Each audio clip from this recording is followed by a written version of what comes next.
Hello guys, আশা করি তোমরা সবাই ভালো আছো। আজকে ছিল তৃষ্ণার বার্থডে, তাই আমরা চলে গেছিলাম বাজারে কেক আনতে।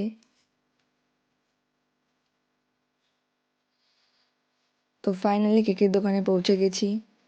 চলো ভিতরে ঢোকা যাক। একটা সুন্দর দেখে কেক নেব তৃষ্ণার জন্য।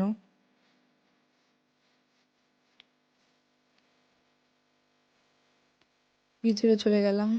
তারপর এখানে অনেক রকমের কেক দেখলাম। আমাদের মন মতন আমরাও একটা কেক নিয়ে নিলাম তৃষ্ণার জন্য, সুন্দর দেখে। তো ফাইনালি কেক নেওয়া ডান।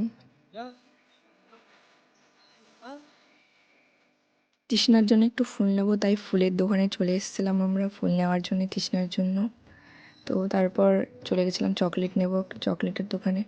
এবার এসে দেখি যে এখনও ও বাচ্চাদের সঙ্গে ডান্স করছে, রেডিও হয়নি। তারপর নয়নাকে আনতে গিয়েছিলাম। নয়নাকে আনার পরে দেখছি যে এসে ম্যাডাম এখনও রেডি হচ্ছে। তো এখানে কেক কাটিং হবে, সেখানে অনেক সুন্দর করে সাজিয়েছে।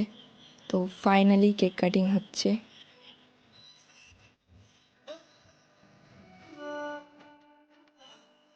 কেক কাটিং হয়ে যাওয়ার পরে আমরা এখানে একটু ডান্স করে চলে গেছিলাম খেতে, কারণ অনেকটা রাত হয়ে গেছে, বাড়ি যেতে হবে আমাদের। তো খাবারের রিভিউ দিচ্ছিল মনা কেমন হয়েছে খাবার। ও বলছিল খুব সুন্দর হয়েছে। নয়নাও রিভিউ দিচ্ছিল, বলছিল যে খুব সুন্দর হয়েছে। তারপর টাটা বাই বাই করে আমরাও চলে গেলাম আমাদের বাড়ি। তো ভিডিওটা কেমন লেগেছে অবশ্যই কমেন্টে জানাবে, আর লাইক সাবস্ক্রাইব করতে ভুলবে না কেউ। Tata bye bye, thank you.